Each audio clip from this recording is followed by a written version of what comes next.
In real life, she's an actress, singer, and fashion plate, but on Showtime's hit show Shameless, Emmy Rossum is a hot mess. The show is in its 4th season, and Fiona Gallagher is just trying to keep it all together. A lot of your dialogue is a lot of curse words. Yeah. Shameless, you're throwing the F-bomb. Lots of bombs. It seems like a fun show to shoot, even though the topics themselves are usually pretty heavy. Well, what's interesting, I think, is every set atmosphere is reflective of the material you're working on. So this atmosphere is totally raunchy, totally crazy, high energy, high intensity, and it's like we have the same crew for 4 or 5 seasons now, which is so indicative of what kind of show it is, because we have weird people on our crew and in our writer's room, and they just stick around. It's really cool. I'm sitting across from you. I've just met you, but I've seen you practically naked. I know. That's strange for me. It's definitely weird on first dates when guys have already seen your boobs. Do people ask you about it on first dates?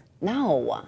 I would get up and leave. But wouldn't you ask? No, you know what's so weird is that I feel like it gives guys the wrong idea about me, because Fiona's so open with her sexuality, but I feel like I'm not that liberated at all. So when I'm in character, and it feels like I'm playing pretend. It feels like I'm in that headspace, and it's very easy for me in a certain way to do that. But when I'm, no, it's not that easy. I couldn't do it here. I'm not in character. I'm here as me, so I would be like, hello.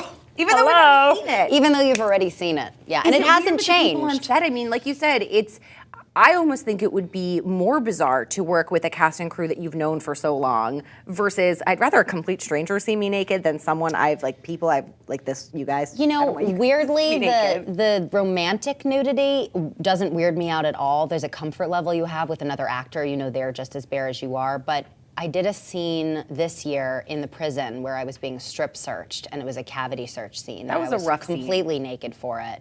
And the way they were shooting it, I didn't even have my vanity patch on, which I usually have, like my little triangle in the front over here.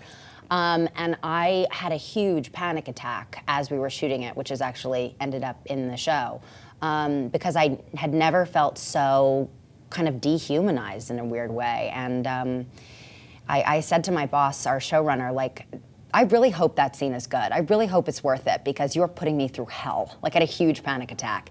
And he was like, yeah, it's good, don't worry. It's also interesting to me the way things play out on the show in front of who they play out in front of. I mean, everything happens in front of the kids. Yeah. And to think that there are people that live in such close confines with all of these people and all of these kids. How do you manage the topics with the kids on the show? That's tricky, because they are real little humans, and they are growing up, and you know, we cast them at 9, they're 13 now, and they're playing those kinds of storylines, but they're much more sheltered in their lives by their actual good parents than, you know, the Gallaghers. So they're playing storylines they haven't experienced yet, so that's really tough. We have to be sensitive to that. Do you feel like you have to take on a sisterly role and maybe answer questions that you typically wouldn't be so comfortable Sometimes answering? They come to us and ask us questions.